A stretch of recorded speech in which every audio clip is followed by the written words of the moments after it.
ನಮ್ಮ ಆತ್ಮಗಳನ್ನು ವಾಕ್ಯದಲ್ಲಿ ಬಲಪಡಿಸುವ ಅನುದಿನದ ಧ್ಯಾನ. ಇಂದಿನ ಧ್ಯಾನದ ಶೀರ್ಷಿಕೆ ಆಲೋಚನೆಗಳು ದೇವರ ಮೇಲೆ ಕೇಂದ್ರೀಕೃತಗೊಳ್ಳಬೇಕು. ಈ ದಿನದ ದೇವರ ವಾಕ್ಯ, ಆದುದರಿಂದ ನೀವು ಮನಸ್ಸಿನ ನಡುವನ್ನು ಕಟ್ಟಿಕೊಂಡು ಸ್ವಸ್ಥಚಿತ್ತರಾಗಿದ್ದು ಯೇಸು ಕ್ರಿಸ್ತನು ಪ್ರತ್ಯಕ್ಷನಾಗುವಾಗ ನಿಮಗೆ ದೊರಕುವ ಭಾಗ್ಯದ ಮೇಲೆ ನಿಮ್ಮ ನಿರೀಕ್ಷೆಯನ್ನು ಸಂಪೂರ್ಣವಾಗಿ ಇಡಿರಿ. 1 ಪೇತ್ರನು 1ನೇ ಅಧ್ಯಾಯ 13ನೇ ವಚನ.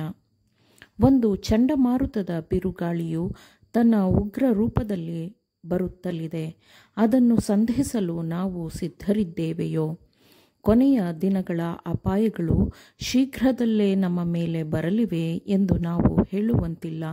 ಅವು ಈಗಾಗಲೇ ಬಂದಿವೆ. ಶಾರೀರಿಕ ಭೋಗಗಳು, ಬಾಯಿ ಚಪಲಗಳು, ಭಾವೋದ್ರೇಕಗಳು ಇವುಗಳ ಆತ್ಮ ಮತ್ತು ಮಜ್ಜೆಯನ್ನು ಕತ್ತರಿಸಿ ಹಾಕಲು ನಮಗೆ ಈಗ ಕರ್ತನ ಖಡ್ಗದ ಅವಶ್ಯಕತೆ ಇದೆ.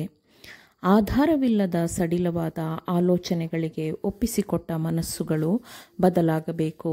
ಆದುದರಿಂದ ನೀವು ಮನಸ್ಸಿನ ನಡುವನ್ನು ಕಟ್ಟಿಕೊಂಡು ಸ್ವಸ್ಥಚಿತ್ತರಾಗಿದ್ದು ಯೇಸು ಕ್ರಿಸ್ತನು ಪ್ರತ್ಯಕ್ಷನಾಗುವಾಗ ನಿಮಗೆ ದೊರಕುವ ಭಾಗ್ಯದ ಮೇಲೆ ನಿಮ್ಮ ನಿರೀಕ್ಷೆಯನ್ನು ಸಂಪೂರ್ಣವಾಗಿ ಇಡಿರಿ.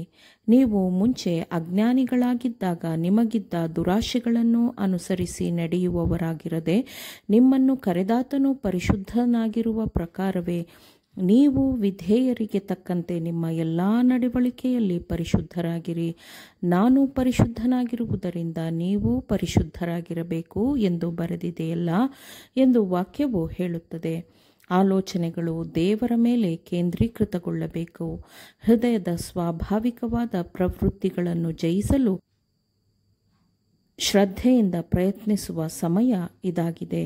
ನಮ್ಮ ಪ್ರಯತ್ನಗಳು, ನಮ್ಮ ಸ್ವಾರ್ಥ ನಿರಾಕರಣೆ, ನಮ್ಮ ಪರಿಶ್ರಮ, ದೃಢನಿಷ್ಠೆ ಇವೆಲ್ಲವೂ ನಾವು ಅನ್ವೇಷಿಸುತ್ತಿರುವ ವಿಷಯದ ಅನಂತವಾದ ಮೌಲ್ಯಕ್ಕೆ ಅನುಗುಣವಾಗಿರಬೇಕು. ಕ್ರಿಸ್ತನು ಜಯಿಸಿದಂತೆ ಜಯಿಸುವ ಮೂಲಕ ಮಾತ್ರ ನಾವು ಜೀವ ಕಿರೀಟವನ್ನು ಗೆಲ್ಲಬಹುದು.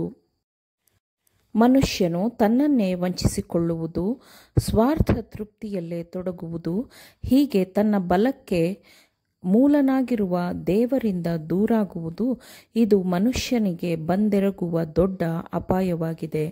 ದೇವರಾತ್ಮನಿಂದ ನಮ್ಮ ಸ್ವಾಭಾವಿಕ ಪ್ರವೃತ್ತಿಗಳು ಸರಿಪಡದ ಹೊರತು ಅದು ನೈತಿಕವಾಗಿ ಸಾವಿನ ಬೀಜಗಳನ್ನು ಹೊಂದಿರುತ್ತದೆ. ನಾವು ಕ್ರಿಸ್ತನಿಂದ ಸಹಾಯ ಪಡೆಯಲು ಬಯಸಿದರೆ ನಾವು ನಮ್ಮ ಅಗತ್ಯತೆಗಳನ್ನು ಅರಿತುಕೊಂಡಿರಬೇಕು. ನಮಗೆ ನಮ್ಮ ಬಗೆಗಿನ ನಿಜವಾದ ಜ್ಞಾನವಿರಬೇಕು. ತನ್ನನ್ನು ತಾನು ಪಾಪಿ ಎಂದು ತಿಳಿದಿರುವವನನ್ನು ಮಾತ್ರ ಕ್ರಿಸ್ತನು ರಕ್ಷಿಸಬಲ್ಲನು. ನಾವು ನಮ್ಮ ಹೀನ ಸ್ಥಿತಿಯ ಅಸಹಾಯಕತೆಯನ್ನು ನೋಡಿ ನಮಗೆ ನಮ್ಮ ಮೇಲಿರುವ ನಂಬಿಕೆಯನ್ನು ನಾವು ತ್ಯಜಿಸಿದರೆ ಮಾತ್ರ ನಾವು ದೈವಿಕ ಶಕ್ತಿಯನ್ನು ದೃಢವಾಗಿ ಹಿಡಿದುಕೊಳ್ಳಬಹುದು. ಇದು ಕ್ರೈಸ್ತಿಯ ಜೀವನದ ಆರಂಭದಲ್ಲಿ ಮಾತ್ರ ಸ್ವಾರ್ಥ ನಿರಾಕರಣೆಯನ್ನು ಮಾಡುವುದಲ್ಲ, ಪರಲೋಕದತ್ತ ಸಾಗುವ ಪ್ರತಿಯೊಂದು ಹೆಜ್ಜೆಯಲ್ಲೂ ಅದನ್ನು ನವೀಕರಿಸಬೇಕು. ನಮ್ಮ ಎಲ್ಲ ಒಳ್ಳೆಯ ಕಾರ್ಯಗಳು ನಮ್ಮ ಹೊರಗಿರುವ ಬಲದ ಮೇಲೆ ಅವಲಂಬಿತವಾಗಿರುತ್ತದೆ.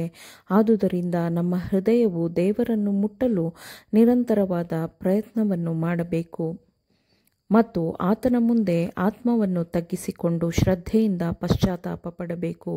ಅಪಾಯಗಳು ನಮ್ಮನ್ನು ಸುತ್ತುವರೆದಿವೆ ಮತ್ತು ನಾವು ನಮ್ಮ ದೌರ್ಬಲ್ಯವನ್ನು ಅರಿತುಕೊಂಡಾಗ ಮತ್ತು ನಮ್ಮ ಬಲಿಷ್ಠನಾದ ವಿಮೋಚಕನನ್ನು ನಂಬಿಕೆಯಿಂದ ದೃಢವಾಗಿ ಹಿಡಿದುಕೊಂಡಾಗ ಮಾತ್ರ ನಾವು ಸುರಕ್ಷಿತರಾಗಿರುತ್ತೇವೆ. ದೇವರ ಪ್ರತಿಯೊಂದು ಮಾತು ಶುದ್ಧವಾದದ್ದು. ಆತನು ಶರಣಾಗತರಿಗೆ ಗುರಾಣಿಯಾಗಿದ್ದಾನೆ. ಆಮೇನ್. ದೇವರ ವಾಕ್ಯಗಳನ್ನು ಶ್ರದ್ಧೆಯಿಂದ ಆಲಿಸುವವರು ಮಾತ್ರವೇ ಆಗಿರದೆ ಪಾಲಿಸುವವರೂ ಆಗಬೇಕೆಂದು ನಿಮ್ಮನ್ನು ಉತ್ತೇಜಿಸುತ್ತೇನೆ. ಪರಿಶುದ್ಧಾತ್ಮನ ಸಹಾಯದಿಂದ ಆಲಿಸಿದ ನಿಮ್ಮೆಲ್ಲರಿಗೂ ಧನ್ಯವಾದಗಳು.